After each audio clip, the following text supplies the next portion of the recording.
welcome to another Checiegirl Creations video. So today I will be working in my A5 art journal, and you can see the last page, is the first video I filmed for YouTube. The rest I did on Instagram, but you can't see those because those weren't saved, sadly. And there will be a few of these videos of me creating in this journal, because while you're watching this I will be in Europe, and you can check out what I'll be sharing with you guys. I'll be going to France, Spain and Portugal, so you can check that all out in the links below, especially on Instagram, because I do want to share that with you. So on to what I'm doing. I've just stuck down some masking tape and some tissue paper, and I'm sticking some more tissue paper, and a lot of the stuff I'm using is from my previous mixed media boxes, and you can also check those all out in the link below. And even though I'm abroad while you're watching this, you can still purchase things from my TikTok site, so you can check those out if you want to. So I just used like the spotty papers from the last year's June box, theme vintage, and the tissue paper I'm using was from packaging, so like the gold was from the December box, and the blue one I think is also from the June vintage, like theme vintage one from last year. It's been a while, so I can't remember exactly where I got it from. And the papers I'm cutting out now is from the September box, and I'm cutting out like circles because I thought I would do like an underwater scene. So first I tried ripping them, but because the paper's quite thick, it was a bit tricky to get circles, so I just cut them instead. But I still use the ripped ones. I just wanted to add some more texture, and I'm sticking all that down with PVA glue. So you can see I'm just using quite bluey colors. I'm now using some other scraps from when I cut them out as well, because I just wanted to add quite a bit of texture in the background. And you can see it looks a bit like a hot mess. It will get worse. I promise you, it'll definitely get worse, but it will get better, thankfully. At one point you'll see it'll look just really bad, and I was just like, oh my gosh, how am I supposed to fix that? So now I'm using it's a 1-inch brush, yeah, and I'm using that just to add a thin layer of gesso just to prime everything. And I'm just working from the colors that was like on the page before I started, and because this art journal I tend to just put like leftover paint on there quite a lot, so you'll see in the future videos there will be like a background for me to work on already, which kind of makes things go faster sometimes. And I just added some glass bead gel, and that was from this March theme memory keeping one. You also got like chalk primer, which is why there's like a smaller pot than usual, because there was 2 different kind of like mediums in there. And I really wanted to catch the texture of the glass bead gel, so I'm now using some acrylic paint. I watered it down a little bit so it would kind of work like watercolors. I think this color is phthalo blue. I'm saying that wrong for sure, but I'm just kind of dabbing the color on and kind of knocking the journal on the table so that they would drip down. And now I'm adding some that's Blue Mist, that color there, and that was from last year's June box theme vintage. I really like that color, so I do use it quite a bit. And now I'm spraying it so it can all spread, and you can see it looks really bad. Yeah, I just kept on adding and adding and adding, hoping it'll look better. Now I'm adding some Viridian as well, and because it mixed with the Blue Mist, it's quite light now. Just to add that kind of like sea color, so it can look more underwater. So that's it there, and I'm going to put that aside now to dry. And it was taking really long, so now I'm dabbing it with a paper towel. But yeah, so now I'm going to put it aside to dry. And I wanted to have some jellyfish, so I'm picking out some papers. This was from the launch box from last year. You can see I'm a bit of a hoarder, so I keep my papers way too long, and I should just really use them up. But yes, so that's from the launch box, so that's not available on my site. And I'm using some of the papers for the jellyfish. So I know I wouldn't really use this rabbit printed one. It was like a spring theme kind of thing. So I'm just going over with some paint and pink paint, as you can see, and my chalk primer just to kind of block out those rabbits a bit more. because since the paint was kind of opaque, well, not opaque, a little bit translucent, that's the word. I'm making the paint opaque with the chalk primer. And now I wanted some yellow jellyfish, so again adding some yellow. I think this is medium yellow, and I also added some pink to part of it as well to make it kind of orange, but then in the end I just kind of made it all yellow. And I'm just keep on adding and adding. I didn't want it to be a flat layer of color, so which is why I'm going in all different kinds of direction. I'm dry brushing most of it, and then I'm kind of adding in more chalk primer, in and out, in and out.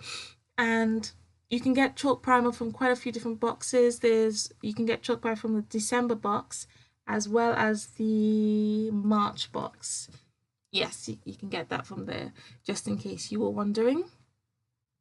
And I'm going to do the same on this one. And because I wanted quite a bit of movement and texture on there, which is why I'm doing it like this. So you can see now I've just decided to cover it all in yellow. And I have added a few little bits of pink just to add some like difference in visual texture, and some more chalk primer. So it's just more layers and more layers as I want. Okay, so now onto the page, and this is like the worst hot mess phase, and so now I'm going to add some chalk primer, I think. Yep, I'm adding some chalk primer. And my paintbrush wasn't really washed properly, so it has some yellow in it from when I was doing the jellyfish, but that's all right. And we'll get covered up some more. So I just thought I would push this background back just to see if I can work with it a little bit more to get it how I want. And I did want it to be a little bit darker. So I let that dry completely. And now I'm going in with the phthalo blue, gosh, I can't speak today, and my big brush, and just making some circles, which I would think would act like bubbles. And I've added quite a lot of water in there, so you can see in some spots it's as if it's resisting what I've put it on. I'm not sure why I did that, but it turned out quite cool, so I'm quite happy with that. Wish I knew how to repeat that though.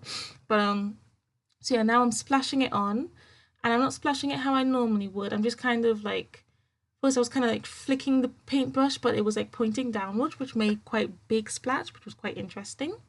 And now I'm going to go in with the Viridian, again using the same brush. And this time I'm not really going to add as much circles as I did, but more splashes. And as I go on, as I cover more of the background with the circles and add more paint, I'll just add splashes. So you can see I am adding some bubbles with the Viridian, and now some splats, and I'm letting it act a little bit like watercolor. So I'm just really letting the paint do its own thing once I put it on the page, letting it blend and everything together, which I thought looked quite cool.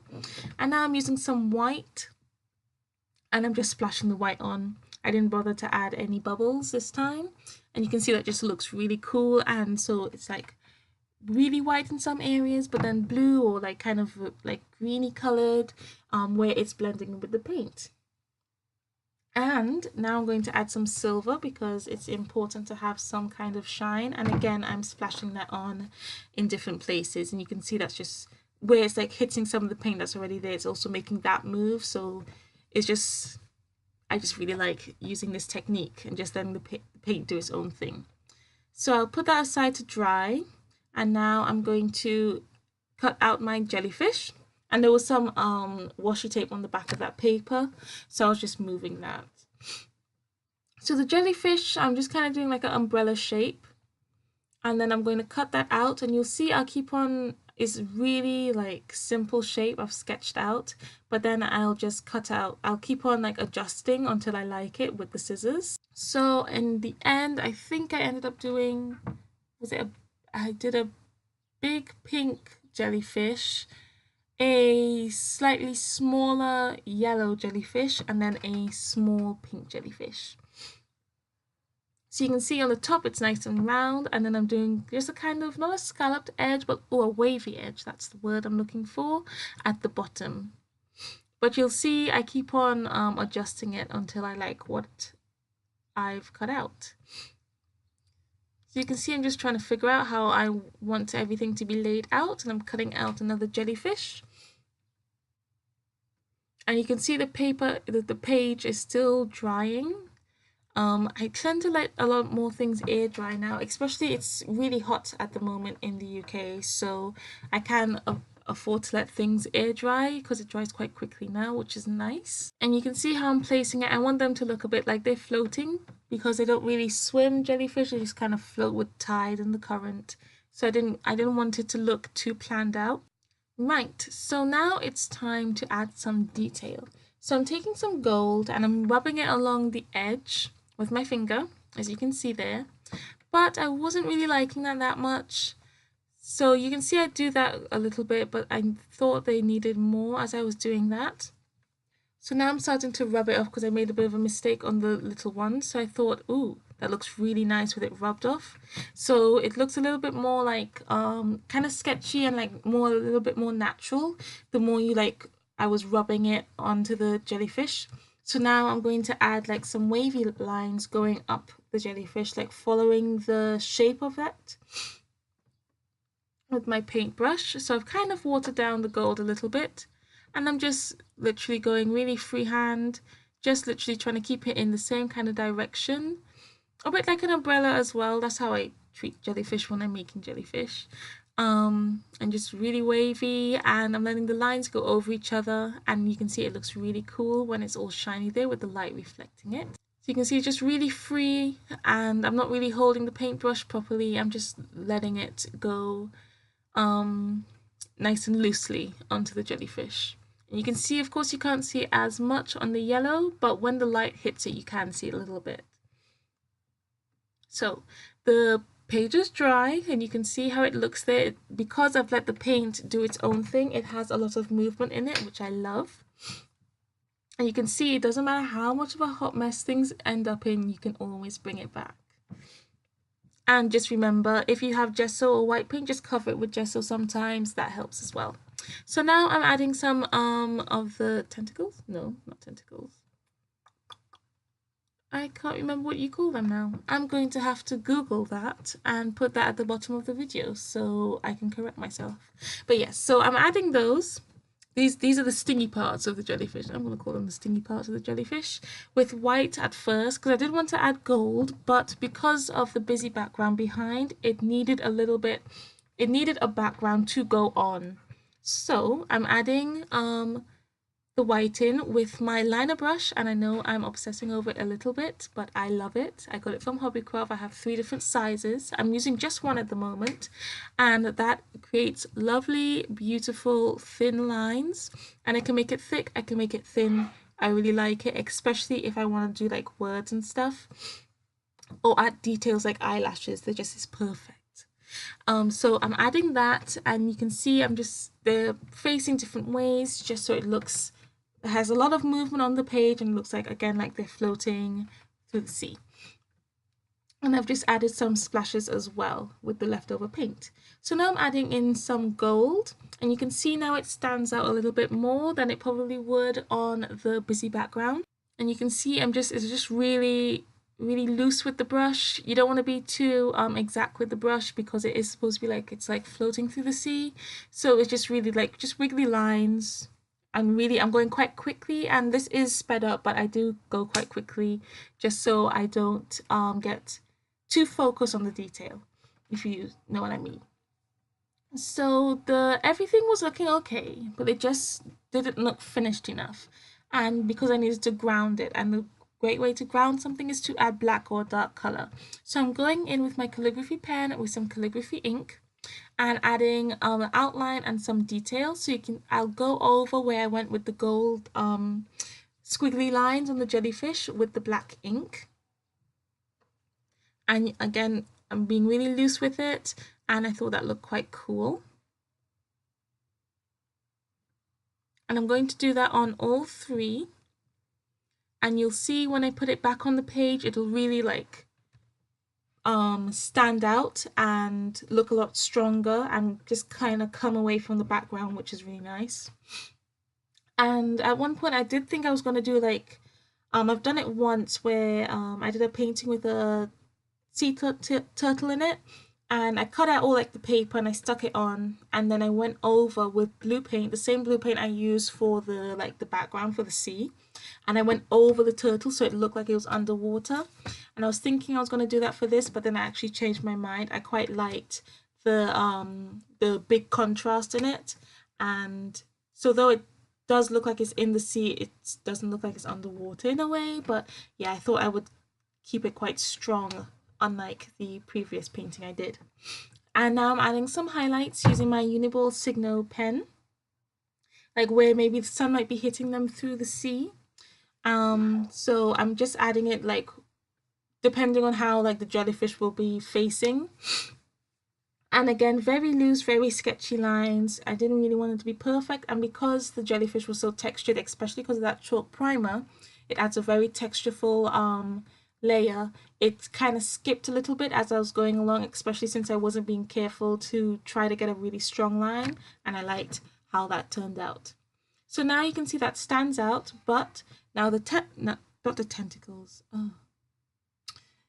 the jellyfish stinger bits are blending into the background too much. So I'm adding some black again with the ink and my liner brush this time, not my calligraphy pen. The calligraphy pen adds too much of a thick line and I wanted a thin line, which is why I'm using the paintbrush. And that you can automatically see that stands out really nicely, and then when you put the jellyfish tops on there, it looks perfect. And then I found that like the lines were going all too much in the same direction, so I will go in a little bit and add them kind of going away from like the main body of the jellyfish stinger bits. So you can see I'm doing that now just to make it look a little bit more natural. But then it looked too dark, so I will go in and add some highlights a little bit using the Uniball Signo pen. So now I'm just putting everything there. Oh, there we are. And again, I will kind of go away from like the main body of the jellyfish stinger bits, just so it looks a little bit more natural. So you can see I'm kind of doing that as well, just to highlight the black lines as well, because sometimes black does get hidden in a busy background. It all depends, especially when it's like a thin line like that.